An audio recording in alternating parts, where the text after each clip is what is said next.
Você já passou por dificuldades em sua vida? Acredito que todos nós passamos por dificuldades, seja em qual área for.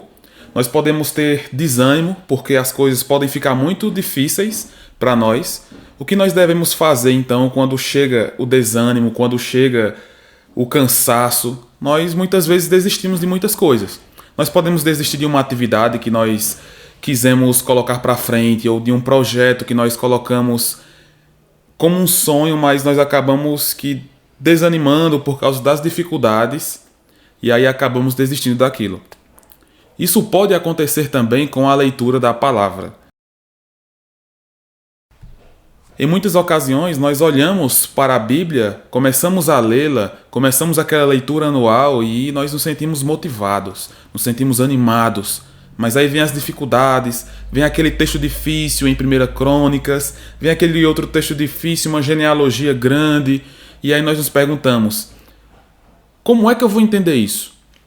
Bom, você pode ter várias dificuldades, mas você não pode chegar ao ponto de desistir. Em alguns momentos nós desanimamos, mas com a leitura da palavra, nós devemos levá-la tão a sério que por mais que nós estejamos desanimados, nós devemos prosseguir. Devemos continuar a ler e compreender cada vez mais a palavra do nosso Deus. E nesse vídeo eu vou lhe dar 8 dicas para que você melhore hoje mesmo, se você aplicar essas dicas. Se você aplicar essas dicas, hoje mesmo você vai melhorar a sua leitura da Bíblia. E a 8ª dica é uma das quais nós mais erramos e pode levar até uma heresia. Então fique comigo até o fim desse vídeo. Nossa primeira dica é: você deve saber que a palavra é de Deus. Isso parece óbvio para todos nós, né? Parece uma coisa muito clara para todos nós, mas na prática nós muitas vezes esquecemos disso, que a palavra ela é a palavra de Deus. Nós devemos lembrar de 2 Timóteo 3,16. Toda a escritura é inspirada por Deus e útil para o ensino, repreensão, correção e educação na justiça. Nós devemos lembrar que a Bíblia ela é inspirada pelo próprio Deus. Ela é a palavra desse Deus. A palavra ela é divina, divinamente inspirada, como se fala em 1 Pedro. Então nós devemos levar em consideração isso quando nós formos pensar e chegar à palavra. Nós não podemos simplesmente negligenciar isso e achar que é um livro como outro qualquer, que é só mais um livro antigo, como os dos gregos, como Platão, Aristóteles e por aí vai. Nós devemos ter em mente que a Bíblia ela é a palavra de Deus. E sendo ela a palavra de Deus, nós devemos levá-la muito a sério.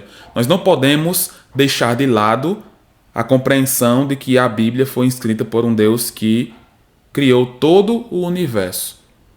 Nós devemos levar em consideração que o mesmo Deus que, pela sua palavra, e disse Deus, e as coisas começaram a existir, da mesma forma, ele, pela sua palavra, nos traz o que ele quis trazer para nós. Sua revelação, seu plano, a história, a salvação através de Cristo Jesus. Então nós devemos ter isso em consideração. Primeiramente, lembre-se, saber que a palavra é a palavra de Deus. Isso é essencial para você compreender e para você crescer na graça e no conhecimento de Deus. Se você deixar isso de lado, você vai ler a Bíblia como se estivesse lendo qualquer outro livro. Você vai ler a Bíblia como um livro de curiosidades, você pode ler a Bíblia como um livro para você adquirir conhecimento, mas não deve ser assim. Você deve entender que a Bíblia é a palavra de Deus e ela deve ser, então, levada em conta como ela é. Em segundo lugar, nossa segunda dica é: você deve orar.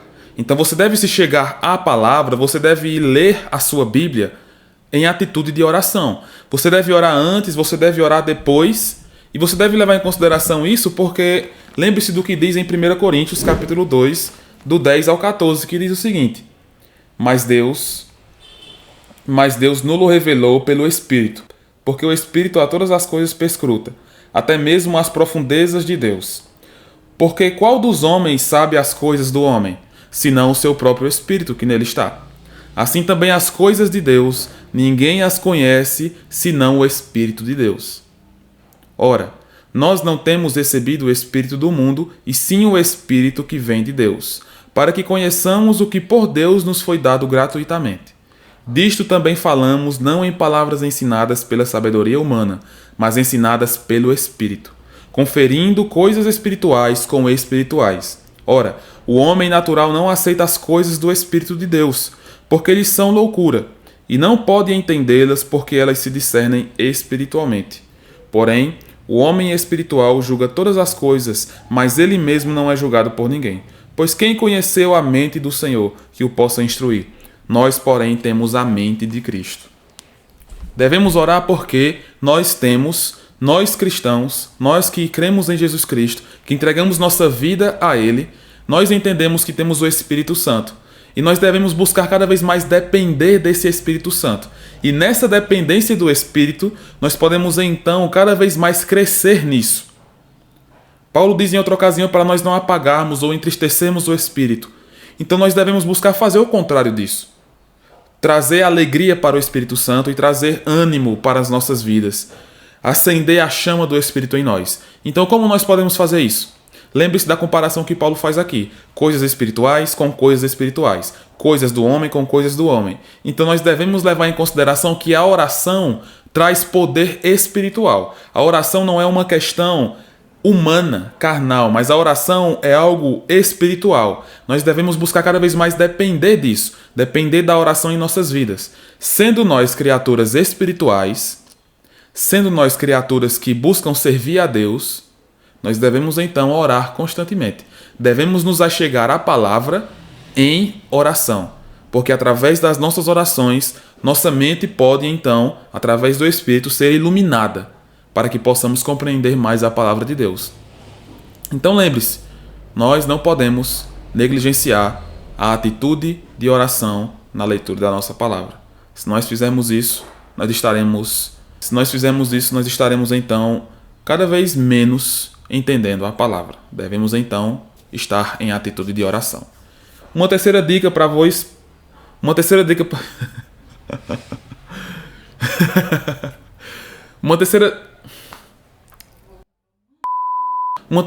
para compreendermos a palavra de Deus, para podermos ler melhor a palavra de Deus, aumentarmos nosso conhecimento de Deus, é essa. Saber que existem tipos de textos na Bíblia. A Bíblia, por mais que ela seja um livro único, a Bíblia ela é composta de outros livros dentro dela. Você pode perceber que existem livros com formas diferentes. Foram escritos por pessoas diferentes, em épocas diferentes, com personalidades diferentes e também com estilos diferentes. Pegue, por exemplo, o Pentateuco. No Pentateuco nós temos narrativas, temos ali Moisés sendo inspirado por Deus, escrevendo Gênesis, colocando ali o que Deus quis que ele falasse, a história dos patriarcas, da fundação do mundo e por aí vai. Mas nós temos também lei dentro do Pentateuco. Nós temos lá os mandamentos, os 10 mandamentos, os outros mandamentos. Temos Levítico, que fala da questão dos sacrifícios, de como lidar com o sacrifício e várias outras coisas.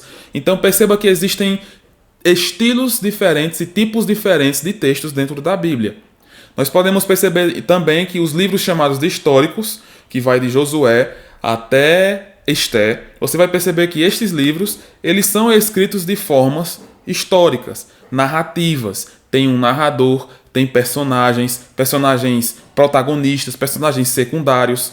E a Bíblia assim vai sendo construída através desse outro estilo narrativo ou histórico. Também nós temos livros chamados poéticos. Nós temos livros que são diferenciados. Eles podem ser chamados de poéticos ou de sabedoria, livros de sabedoria. Então, nós temos então aí os livros chamados de sabedoria ou poéticos a partir de Jó até Cantares. Então esses livros foram escritos de formas diferentes, formas poéticas, com a intenção de trazer sabedoria para aquele que lesse esses livros. Então esses livros já são feitos com outra forma de escrever. Você pode perceber claramente a diferença dos Salmos para um livro de narrativa como Josué, a diferença de um livro de Provérbio para o livro de Esther e do livro de Jó também. E os outros livros. Eclesiastes, você percebe que existe ali uma estrutura poética, mas tem uma diferenciação desses outros mencionados. Então, cada livro ele é composto e pode ser escrito de formas diferentes. Você olha para o Novo Testamento e você percebe os evangelhos. Os evangelhos são uma forma de escrever diferente. São 4 evangelhos e eles, por mais que sejam narrativas, eles têm focos diferentes e eles foram escritos para mostrar Jesus por ângulos diferentes daquelas pessoas que escreveram os evangelhos. E aí nós temos o estilo de cartas também. Nós temos aí as cartas de Paulo, nós temos aí outras cartas que a Bíblia vai mencionar, e essas cartas também são estilos diferentes para assim nós podermos compreender então a palavra de Deus. Um outro estilo que é muito comum, e talvez seja um dos estilos mais predominantes na Bíblia, é o estilo profético.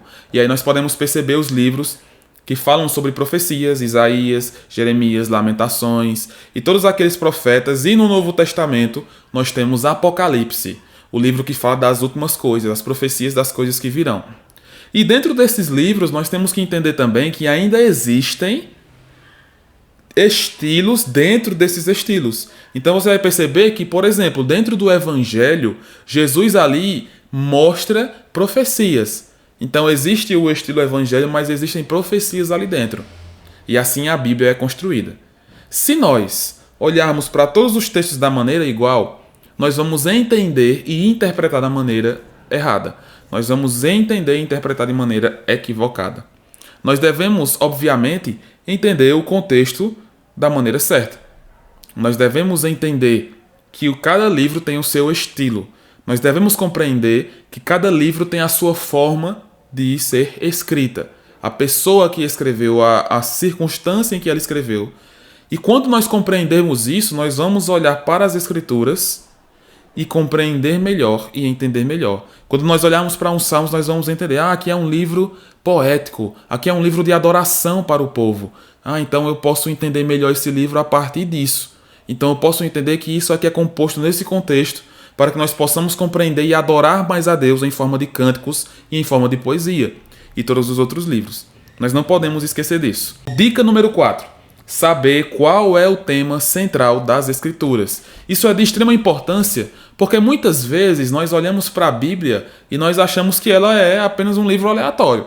Nós olhamos para um texto no Antigo Testamento, olhamos para um texto no Novo Testamento e pensamos, qual é a conexão? O que é que tem a ver o texto do Antigo com o texto do Novo? Não estou entendendo nada. Então, para podermos entender melhor isso, nós devemos entender qual é o centro, qual é o tema central das Escrituras. E para isso nós vamos olhar então para o texto de Lucas. Lucas capítulo 24, a partir do versículo 25, vai nos dizer o que Jesus estava ali falando acerca de si mesmo, e falando isso para que nós possamos então compreender melhor qual é o centro ou qual é o tema central das Escrituras. Perceba comigo, Lucas capítulo 24, a partir do versículo 25. Ele diz: Então lhes disse Jesus, honestos e tardos de coração para crer tudo o que os profetas disseram. Porventura não convinha que o Cristo padecesse e entrasse na sua glória? E começando por Moisés, discorrendo por todos os profetas, expunha-lhes o que a seu respeito constava em todas as Escrituras. Jesus é o centro das Escrituras. Jesus é o tema central da palavra. Então nós temos que compreender à luz disso. Nós temos em Gênesis 3,15 a promessa do descendente, a promessa do Messias. Esse Messias é Jesus Cristo, que pisaria a cabeça da serpente, o descendente da mulher.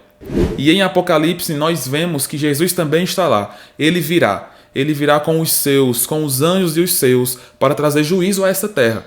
Então Jesus está de Gênesis a Apocalipse. E ele mesmo diz aqui, ele discorre com os fariseus, os escribas, aqueles que estavam tentando derrubar Jesus.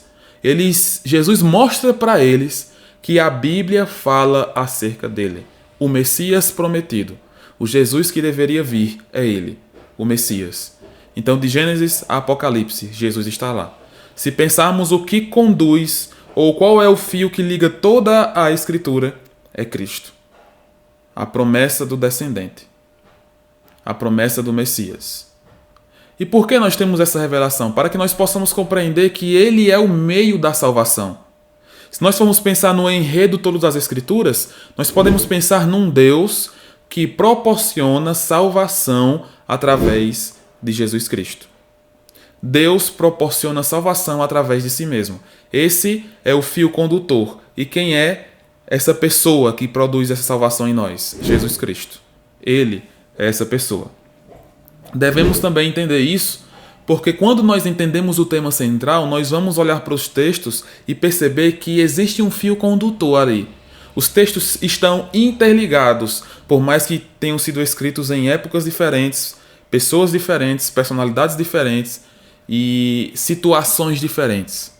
Deus inspirou esses homens para eles escreverem sobre o mesmo enredo, sobre o mesmo tema. Deus salva o homem.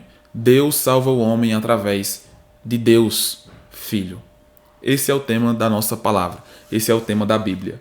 Também nós devemos compreender, e aí nós vamos para a nossa quinta dica, nós devemos saber que a leitura da Bíblia, ela requer disciplina.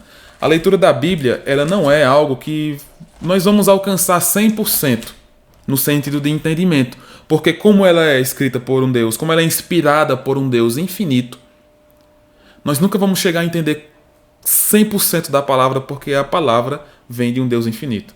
Você já deve ter passado pela situação de ler a Bíblia e ler na sua leitura anual, e você vai ler no ano que vem, ou você lê aquele mesmo texto em outra ocasião, e você percebe coisas novas no mesmo texto que você já havia lido muitas e muitas vezes. Isso acontece comigo, isso pode acontecer com você. Por quê? Porque nós somos limitados, porque nós somos seres humanos, e também porque o nosso Deus é ilimitado, e a sua palavra contém toda a verdade que ele quis revelar para nós. Perceba o que diz em 1 Timóteo 4, versículo 7, a parte B. Exercita-te pessoalmente na piedade. Paulo está exortando Timóteo a exercitar-se na piedade. E nós devemos compreender que, nós devemos saber que a leitura da Bíblia requer disciplina. Perceba, exercitar-se na piedade, exercitar-se na santidade, na vida espiritual. Isso requer disciplina, é um exercício constante. E a Bíblia faz parte da nossa disciplina, faz parte da nossa vida piedosa diante de Deus. Então nós devemos compreender que requer disciplina. A leitura da Bíblia nem sempre vai ser fácil, nem sempre vai ser tranquilo, mas requer disciplina da nossa parte. Nós devemos compreender isso. Uma sexta dica é você procurar qual é a versão mais fácil para você ler. É entender que existem versões que são mais difíceis, mas também existem versões que são mais fáceis de compreensão. Existem igrejas que geralmente seguem uma versão ou outra nas suas leituras ou no contexto de culto público, mas no seu lar, em sua casa, você pode escolher uma versão que seja mais fácil para você compreender. E eu posso aqui lhe dar a dica para você escolher a versão atualizada, a Almeida Revista Atualizada, que é a mais comum no nosso contexto, mas você pode escolher outras versões que são mais novas, que têm uma ideia traz uma ideia mais clara para nós compreendermos, como a NVI, Nova Versão Internacional, e a NAA, Nova Almeida Atualizada. Essas duas versões podem trazer um entendimento melhor para você. Então você pode estar ali lendo na sua versão atualizada, na Bíblia mais comum que nós lemos, e quando você encontrar ali um texto com uma palavra difícil, você pode recorrer à sua versão NVI ou a NAA, para você ali olhar o texto e compreender melhor aquele texto, certo? Então lembre-se disso. Escolha uma versão que você possa compreender bem. E uma sétima dica é: procure os significados das palavras. Você pode procurar o significado das palavras em um dicionário, se você tiver em sua casa. Você pode procurar o significado das palavras em uma concordância. Concordância é um livro escrito com vários textos, várias palavras que existem na Bíblia e as referências que estão naquela palavra, que aquela palavra estão sendo citadas naquelas referências. Então você pode ter uma concordância em sua casa, você pode ter um dicionário para você compreender estas palavras, para você assim poder crescer no entendimento. Então você está ali lendo e uma palavra você enganchou. Então você termina a leitura daquele capítulo e depois você volta para aquela palavra, você procura o significado e lê aquela parte novamente, para esclarecer mais a ideia na sua mente. E a nossa última dica deste vídeo é entender o contexto do texto. O que isso quer dizer?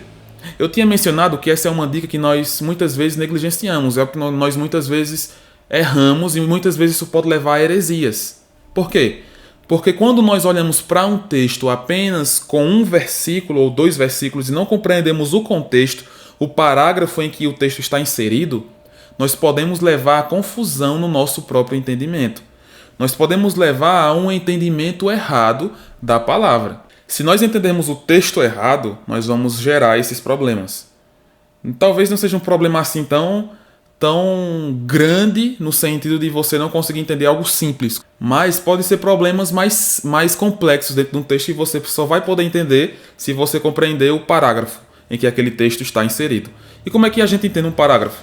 Você pode perceber na sua Bíblia que o parágrafo ele é composto quando tem uma letra em negrito. A primeira letra em negrito, nas nossas versões, você vai perceber que ali diz que é o parágrafo. Então, quando existe outro parágrafo, você vai perceber que ali também tem uma letra em negrito, simbolizando que está começando um novo parágrafo. E para poder compreender melhor tanto isso, você tem que entender o contexto do livro. O livro é o quê? Qual é o estilo do livro? Quem escreveu? Quem é que está falando? E aí você entender qual é o parágrafo em que aquele texto está escrito, para assim você poder compreender o texto. Parece algo difícil, mas quanto mais nós entendemos a palavra, mais fácil isso vai ficando. No começo é difícil porque são muitas informações, mas quanto mais nós crescemos e entendemos a palavra, mais fácil será de olhar para um texto e entender o contexto daquele texto. Olhe para o parágrafo e assim você vai compreender melhor o texto. Qual dessas dicas você tem falhado? Qual dessas dicas você já sabia? Você pode deixar aqui no comentário, você pode compartilhar com seus amigos. Se você gostou desse vídeo, se inscreva no canal e que Deus possa abençoar grandemente a sua vida. Deus te abençoe.